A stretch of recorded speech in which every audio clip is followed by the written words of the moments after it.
Hello hi नमस्कार मु संजय स्वागत करछि मो न्यू ब्लॉग को आपण माने केमति अछंती भलर अछंती मु भाबुजी आपण माने भलर थिबे मु भी भलर अछि आ समथि मोर 75तम स्वाधीनता दिवस उपलक्षे अभिनंदन आ बहुत दिन वीडियो आसी पर नथिला काहे ना कंटेंट किछि नथिला बनने पई मूड नथिला व्यूज व्यूज आसुनी भल लागुनी आ आज गोटे इच्छा ला वीडियो बनने पई आ संग माने मिसी गोटे भोजी करछु आ मो सहित रुहंतु आगु वीडियो एंजॉय करंतु।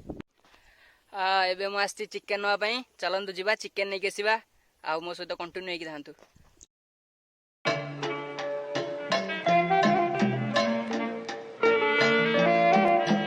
चिकन चला टंगई दवा को एडी बैग रखी दवा रेडी भोजी संगे टिके थम्स अप रो मजा किछि अलग।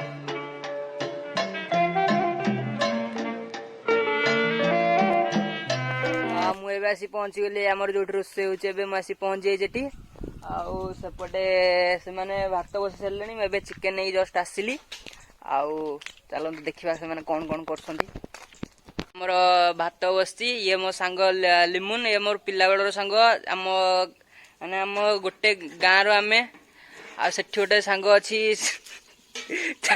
अंडा भी आमर लिमुन चाउल चाउल पकाउची पानी ताती गलानी मात्र आम 4 जन रोषे करछु बेसी नहीं आईटा से प्लेस जो आम रोषे करछु आम गाँ टू पाखापाखि केते 1.5 किलोमीटर 2 किलोमीटर हम ना लिमुन के 1.5 किलोमीटर हम गाँ टू पाखापाखि 1.5 किलोमीटर दूर यहाँ भिडियो था देखु था जी की संजय जी की रोषिया एक नंबर क्वालिटी से बर्तन जाल लगाउछंती बर्तन निया नहीं हेले धुआं प्रबल बहुत परिश्रम करूछंती बिचारी जी सकाळ खाई नांती आपण माने जेते भी शहर रे रहंतु थरे गाँ को आसंतु गाँ रो माटी पानी पवन जेमिते आपण मन को मुग्ध कर देबो मु बहुत दिन पर गाँ को आसी आज स्वाधीनता दिवस रे हम सांग माने गोटे प्लान कलु गोटे रोषे करवा रोषे करूँ गाँ रे आज आम करूँ कौटी बाहर करनु गाँ रे गोटे गाँ पाख 1.5 किलोमीटर गोटे मंदिर अच्छी ये आम रोषे करूँ आइंस हुए देखिले मंदिरटा अनिमेष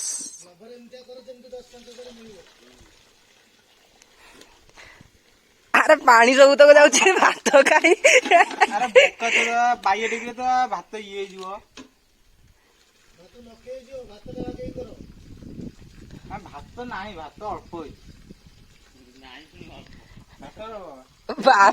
भात 300 ग्राम घंटा 300-400 ग्राम घंटा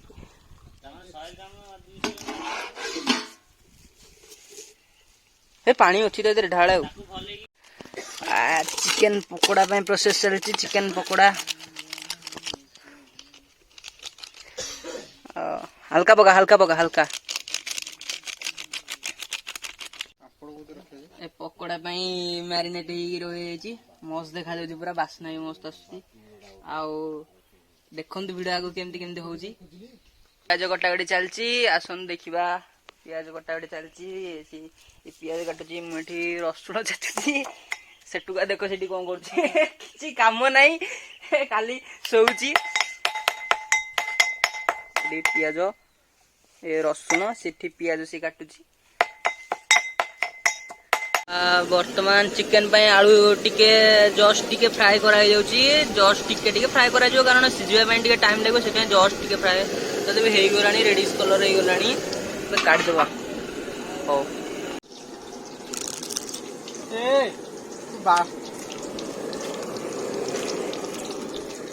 ये होची लेमन मजा लेमन पापड़ ये होंती संजय जे की रोषे जाना ना एटी पापड़ छणा जणी प्रोसेस चलची एटी का सम देखिबे एटी पापड़ छणा की रखा होची एबे पकोड़ा छणा हबो पूरा मैरिनेट करी रखा हेतला ताको पूरा मस्त बास्ना आसुची आसन जीवा सेटी पकोड़ा छाणीबा आपण मान थान देखंतु पकोड़ा केन छणा होची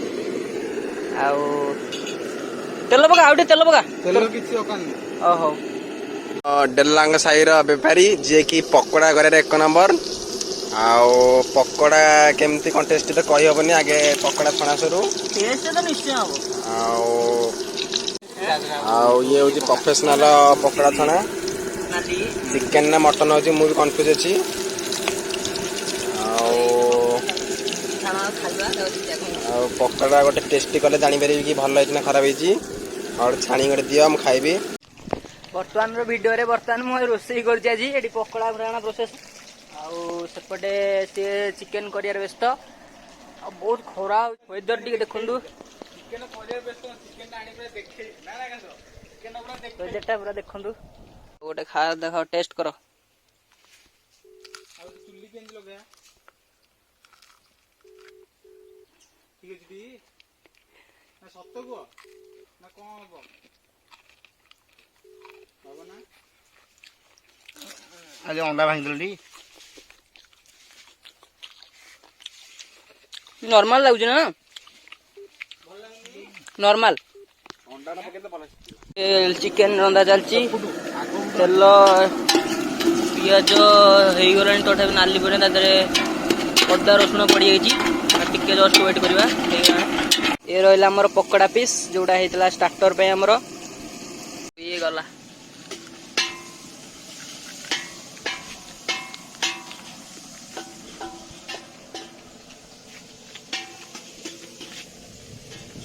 ପ୍ରବଳ ଝାଳ ବାହାରୁଛି, ଗରମ ହଉଛି ପୁରା KFC ଷ୍ଟାଇଲ ଲାଗୁଛି। ମେଘ ଟିକେ ଟିକେ ଜଷ୍ଟ ଘୋଡ଼େଇ ଆସିଲାଣି, ସେଥିପାଇଁ ରୋଷେଇଟା ଜଲ୍ଦି ସାରିବା ପାଇଁ ଆମେ ଚେଷ୍ଟା କରୁଛୁ। ଇଏ ରୋଷେଇ କରୁଛି, ତରକାରୀ କରୁଛନ୍ତି ବାପା ଆମ ଲିମୁନ ବାବୁ। ତରକାରୀ ତ ଭଲ ହେଇଛି, ନାଲି ହେଇଗଲାଣି ଆଉ ବଢ଼ିଆ ବାସ୍ନା ବି ଆସୁଛି। ଚିକେନ ପଡ଼ିବ, ଚିକେନ ପୁରା ହେଇ ତଥାପି ଆସିଲାଣି, ପୁରା ମସ୍ତ ଆସୁଛି, ବାସ୍ନା ବି ମସ୍ତ ଆସୁଛି। ରୋଷେଇଆ ଜଣଙ୍କ ଏଇ ଦେଖ କେବେ ଦିନେ କାଳେ ରୋଷେଇ କରୁଛନ୍ତି, ଆଜି କରୁଛନ୍ତି ରୋଷେଇ। ବୋଧେ ବଡ଼ ବାସ୍ନା ଆସୁଛି। ଆସି ଦେଖନ୍ତୁ ବୋକା ବୋକା ମସ୍ତ ବାସ୍ନା ଆସୁଛି ଲିମୁନୁ, ମସ୍ତ ବାସ୍ନା ଆସୁଛି। ଚିକେନଟା ପୁରା ବଢ଼ିଆ ବାସ୍ନା ଆସୁଛି। ଆଉ ଏଠି ଆମର ଦେଖନ୍ତୁ ଡଗି ମାନେ ଆସି ପହଞ୍ଚିଗଲେ। ଆଉ ତମ ପାଇଁ ଅଛି, ବ୍ୟସ୍ତ ହଉନି, ଅଛି ଅଛି। ପୁରା ବଢ଼ିଆ ବାସ୍ନା ଆସୁଛି, ହେଇଗଲାଣି। ଏବେ ଆଉ ଟିକେ ଜଷ୍ଟ ହେଇଗଲା ପରେ ପାଣି ଦେବା, ତାପରେ ରୋଷେଇ ସରିବ। ଆଉ ଦେଖନ୍ତୁ ଆଗକୁ ଭିଡ଼ିଓ। ଆଉ ଏତେ ପର୍ଯ୍ୟନ୍ତ ଯଦି ଗୋଟେ ଭିଡ଼ିଓ ଦେଖିଲେଣି, ଭିଡ଼ିଓକୁ ଲାଇକ୍ କରନ୍ତୁ, କମେଣ୍ଟ କରନ୍ତୁ, ସେୟାର କରନ୍ତୁ। ଆଉ ଯଦି ଭିଡ଼ିଓ ଭଲ ଲାଗିଲା ତାହେଲେ ଗୋଟେ ମାନେ ସୁନ୍ଦର କମେଣ୍ଟ ଦିଅନ୍ତୁ, ଯାହାକୁ ମୋତେ ପ୍ରେରଣା ଆସିବ ନୂଆ ନୂଆ ଭିଡ଼ିଓ ବନେଇବା ପାଇଁ। ଆଉ ଆପଣ ଟିକେ ସପୋର୍ଟ କଲେ ମୁଁ ଏମିତି ଆଗକୁ ନୂଆ ନୂଆ ଭିଡ଼ିଓ ଆଣିବି। ଆଉ ରୋଷେଇ ତ ସରିଲାଣି, ଆସନ୍ତୁ ଦେଖିବା ସେମାନେ କ'ଣ କ'ଣ କରୁଛନ୍ତି। ପୁରା ମସ୍ତ ଦେଖାଯାଉଛି ପୁରା। ହଉ ଗୋଟେ କାଢ଼ି ଆଣ ଭିଡ଼ିଓଟା ପୁରା ଏଣ୍ଡ ପର୍ଯ୍ୟନ୍ତ ଦେଖନ୍ତୁ। ଆଉ ଚିକେନ ତ ରେଡ଼ି ହେଇଗଲା। ସେଠି ଭାତ, କାକୁଡ଼ି କାଟୁଛନ୍ତି ଏଠି ବସିକି ଆମର ସାଲାଡ଼ ପାଇଁ। ଖିଆ ହବ ଆଉ ଦେଖନ୍ତୁ। ଖାସ୍ କରି ଆମେ 3 ଜଣ ହିଁ ରୋଷେଇ କରୁଥିଲୁ। ଜଷ୍ଟ ଆମର ରୋଷେଇ ସରିଲା, ଏଇଟା ଦେଖନ୍ତୁ ବଢ଼ା ହେଇଯାଇଛି ପୁରା। 3 ଜଣ, ଭାତ, ଚିକେନ, ସାଲାଡ଼, ପାମ୍ପଡ଼। ଭାତ ପୁରା ମସ୍ତ ହେଇଛି। ଆଉ ଦେଖନ୍ତୁ, ଆଉ ଏଇଟାକୁ ଜଷ୍ଟ ଖାଉନୁ, ମସ୍ତ